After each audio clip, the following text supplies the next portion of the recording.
Hi, I'm Tim. Welcome to Tim's Time. 432.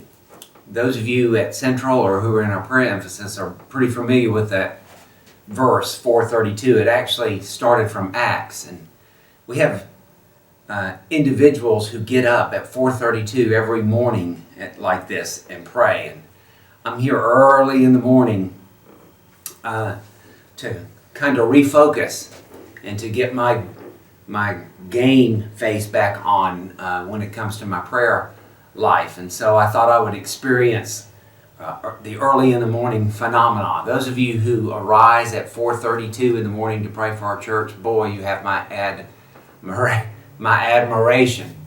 It's like when I get up that early in the morning, my eyes don't want to open.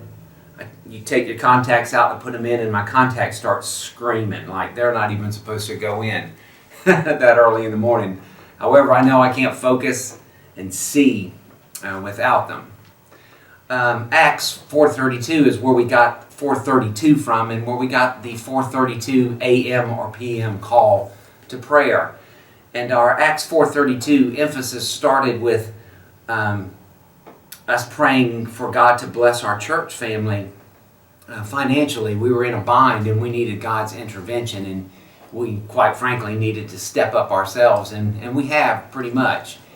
And then it kind of evolved into more than just praying for God to bless us financially.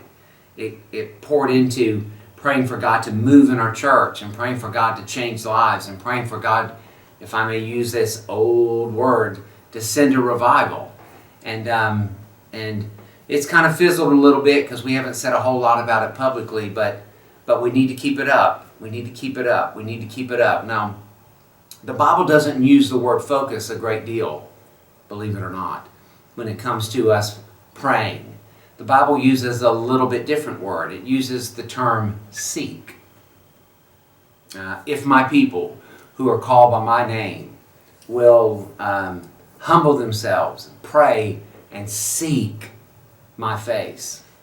That means focus with intensity, passion, for a special event. In 2 Chronicles, God was talking about when they were in need of revival and in need of Him to move. My favorite usage of the word occurs in Jeremiah chapter 29. Everybody knows Jeremiah 29:11. We start with our preschoolers almost the very first chapel every year, talking with them about Jeremiah 29:11. For I know the plans that I have for you, plans to do you good and not evil or harm all the days of your life. But we don't really teach them the context. The context was exile and suffering and discouragement and worry and anxiety. And in the context of all of that, God says to them, settle in, be at peace.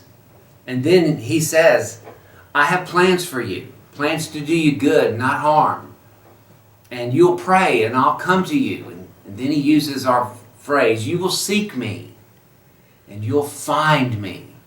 When you seek me, or some versions say, when you search for me with all your heart. And so I just thought I'd use this Tim's Time this week, especially for our church family, to call us back to 432. It's time to start seeking the Lord. We need Him. We need Him as individuals. We need Him as a church family.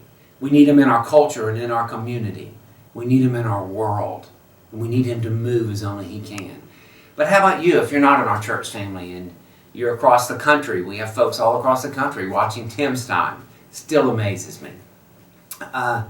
And or you're a friend of one of our church members and you're not driving around with a 432 sticker on your vehicle, but you need Him. You're going through something and you need Him to intervene. You need a revival. You're worried about the country. You're worried about this election. Goodness gracious, you ought to be. And what you're going to do. You're worried about your finances. You're worried about your relationships. You need God to intervene in the lives of your children. You need God to intervene in the lives of your parents. You need Him. You need Him. You need Him. What should you do? You ought to focus. You ought to seek Him fervently. with intensity, with passion.